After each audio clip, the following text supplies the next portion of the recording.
I have said that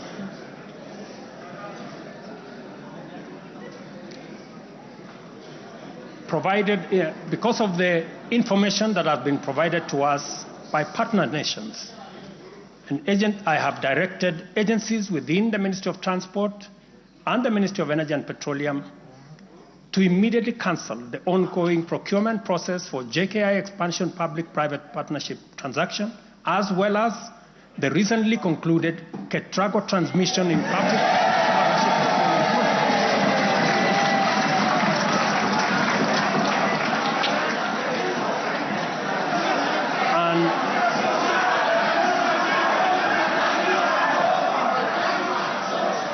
And immediately commence the process of onboarding alternative partners, because these are important projects.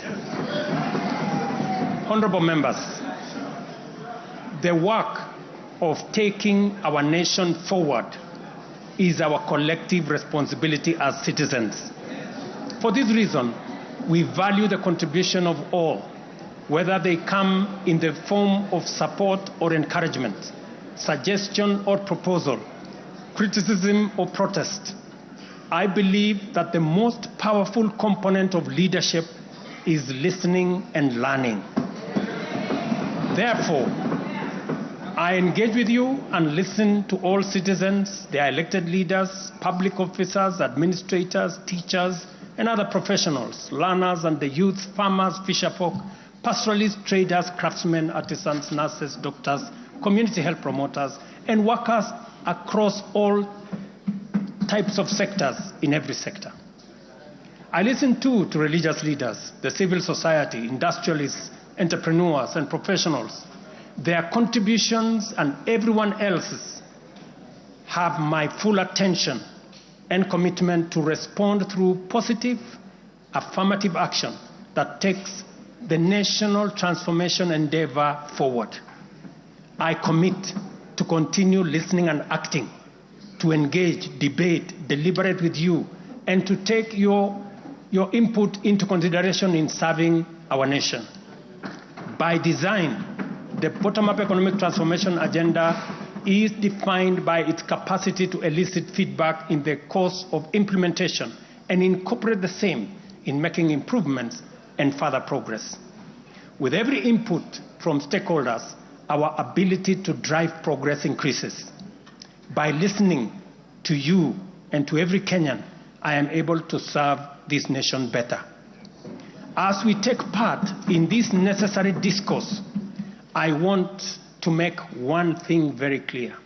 I am fully invested in the success of the strategies, policies, programs, and projects under our plan.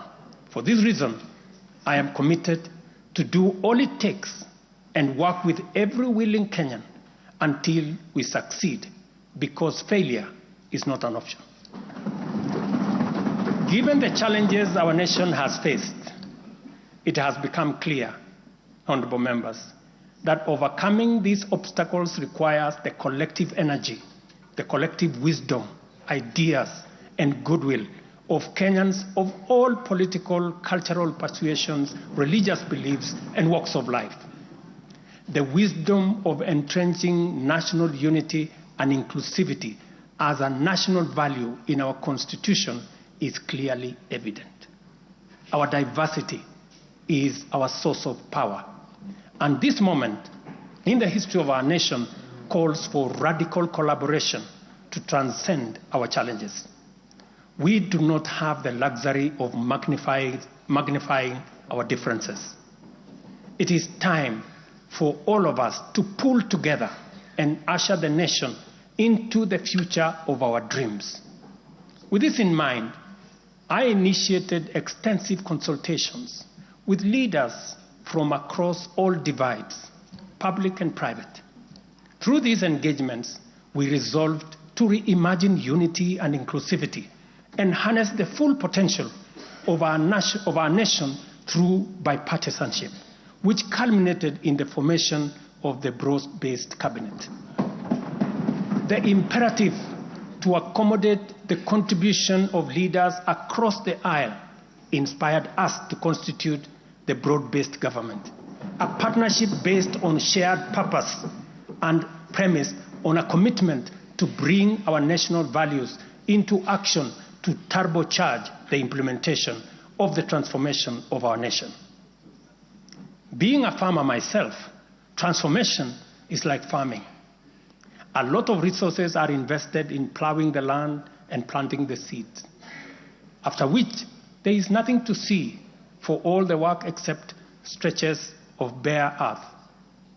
Impatience might lead to anxiety and lamentation of the waste of effort in seed buried in the earth. However, after a brief wait, seedlings sprout, requiring close attention, weeding, and patient tending into the crop that will be ready for harvest. So is economic transformation. It requires hard work, investment of resources, patience, and faith. We have planted the seed, and all over the field, it is beginning to sprout. While admittedly there remains much to fulfill, our collective hope to deliver the national economic transformation that this nation so dearly deserves is on course. I am proud to declare that we have also made undeniable progress in building on the strong foundation laid in previous years and getting the national development project off the ground. Honorable members, from the reports that I have the honor to table for your consideration and debate, there is reason to be optimistic that our forward march is unstoppable and that our capacity and commitment to live and work by our national values and principles of governance are stronger than ever before. Our nation is a proud member of the international community, making our contributions to the global progress boldly and with great determination. We stand collectively facing the dawn with confidence that our expectations of a bright daylight is not in vain. In summary, honorable members, and all fellow citizens, the state of our nation is resilient. And now, honorable speakers, it is my pleasure to submit to Parliament the following 3 reports as required by the Constitution. Number 1 is the report on all measures taken and progress achieved in the realization of national values. The second, report on progress made in fulfilling the international obligations of the Republic of Kenya. And the third, report on the state of our security. Now, therefore, I hand over the reports to the Speaker of the Senate and to the Speaker of the National Assembly. Thank you all. God bless you, and God bless Kenya.